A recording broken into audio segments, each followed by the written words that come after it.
Hello বন্ধুরা, high সবাই, কেমন আছো? আশা করি ভালো আছো, আমিও ভালো আছি।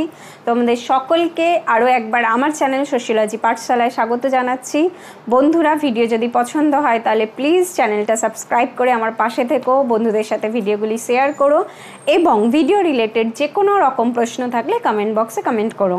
বন্ধুরা, আজকে আমি তোমাদের যে টপিকটি পড়াবো এটি শুধুমাত্র সিলেবাসে আছে বলেই জানা দরকার এমনটা কিন্তু নয়।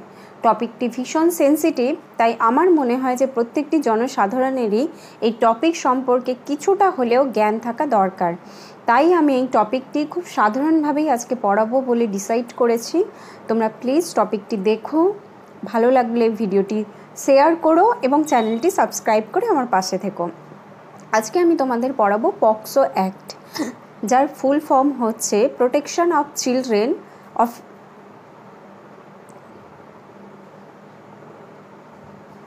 Protection of children from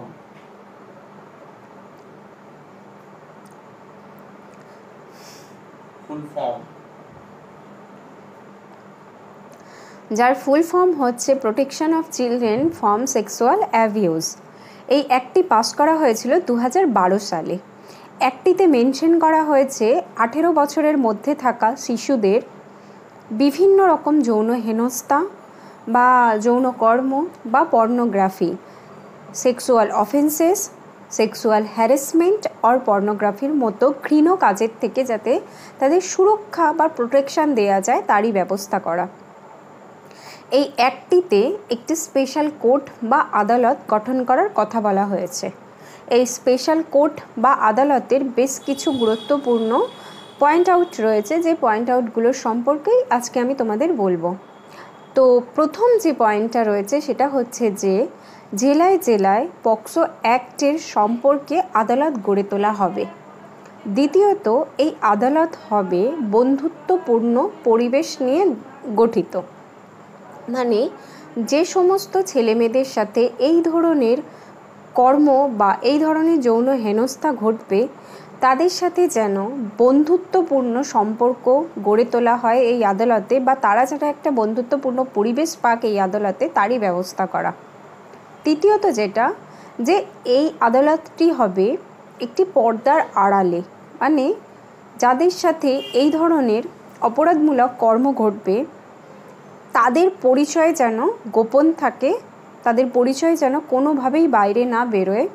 তাই এই আদালতে কোনো রকম মিডিয়া বা কোনো জনসাধারণের প্রবেশ থাকবে না। তাই বলা হচ্ছে যে এই আদালতটি হবে পর্দার আড়ালে। তারপরে যে পয়েন্টটা খুবই গুরুত্বপূর্ণ সেটা হচ্ছে যে এই আদালতের বা এই অ্যাক্টের বিশেষ গুরুত্বপূর্ণ বিষয় ছিল যে অপরাধীকে কম করে হলেও 1 বছরের মধ্যে বা যত দ্রুত সম্ভব যাতে শাস্তি প্রদান করা যায়। তো এই কটি ছিল এই আদালতের গুরুত্বপূর্ণ পয়েন্ট। আশা করি তোমরা পক্সো অ্যাক্ট কাকে বলে বা পক্সো অ্যাক্টে কোন ধরনের আদালত গঠন করা হয়েছে সেই সম্পর্কে ওয়াকিবহল হবে এই ভিডিওটি দেখে। যদি হও তাহলে প্লিজ ভিডিওটি সাবস্ক্রাইব করো, যদি হও তাহলে প্লিজ চ্যানেলটি সাবস্ক্রাইব করে বন্ধুদের সাথে ভিডিওটি শেয়ার করো। আজকের জন্য এতটাই। ভালো থেকো সকলে।